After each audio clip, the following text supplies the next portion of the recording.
Singapura itu bukan negara kecil yang bisa takluk di bawah Indonesia, bahkan sebaliknya. Karena kita tahu, walau kecil, ada beberapa hal yang membuat Singapura punya kekuatan tawar lebih bagus dari Indonesia. Dengan bahasa lain, kita Indonesia kalah tawar, kalah diplomasi, karena mereka punya alat tawar. Mereka punya alat tekan. Menawar itu ada seninya, ada strateginya. Bukan seperti emak-emak, tawar rendah terus balik badan, ngarepin dipanggil balik sama penjualnya. Bukan, itu mah di pasar. Yang tersering malah emak-emaknya balik lagi, nyerah. Yaitulah diplomasi Indonesia saat ini dengan Singapura. Kalah tawar, kalah telak. Hal tawar Singapura salah satunya adalah Singapura negara terbesar jumlah investasinya di Indonesia. Yang semua orang juga tahu, uang yang Singapura invest adalah deposito atau rekening-rekening uang pejabat dan pengusaha Indonesia yang diletakkan di Singapura sebagai safe haven-nya uang mereka. Fakta lain lagi adalah Singapura ingin meluaskan daratannya dan Indonesia sebaliknya ingin mengecilkan jumlah daratannya karena perlu uang untuk membangun,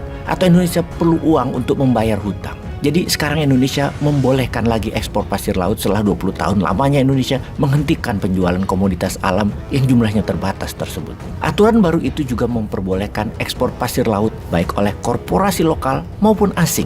Kebijakan itu dinilai dapat memicu kerusakan lingkungan lebih lanjut di masa depan. Tapi mungkin karena ada hal yang sangat penting, kerusakan lingkungan tidak masalah. Itu masalah anak cucu nanti. Sekarang yang penting bisa dapat uang. Tapi ternyata prestasinya bukan cuma itu saja. Kebijakan ekspor pasir juga menambah daftar panjang berbagai regulasi saat ini yang dinilai tidak pro terhadap lingkungan hidup. Sebutlah Undang-Undang Cipta Kerja alias Omnibus Law yang sudah disahkan Maret lalu. Para aktivis hijau atau elemen masyarakat sipil tak henti memprotes keras lolosnya belit yang dianggap merugikan buruh dan nasib lingkungan hidup. Menyusul banyak pasal-pasal yang dinilai mengancam ketahanan energi dan mengancam lingkungan hidup Indonesia di masa depan. Misalnya, terkait perubahan royalti produk hilirisasi batu bara menjadi 0%. Juga kemudahan syarat-syarat izin usaha dan penanaman modal asing di berbagai sektor usaha yang membuka resiko isu sustainability lingkungan. Mereka, orang-orang asing tersebut, melakukan brutal mining yang merusak lingkungan. Namun itu tidak dipedulikan.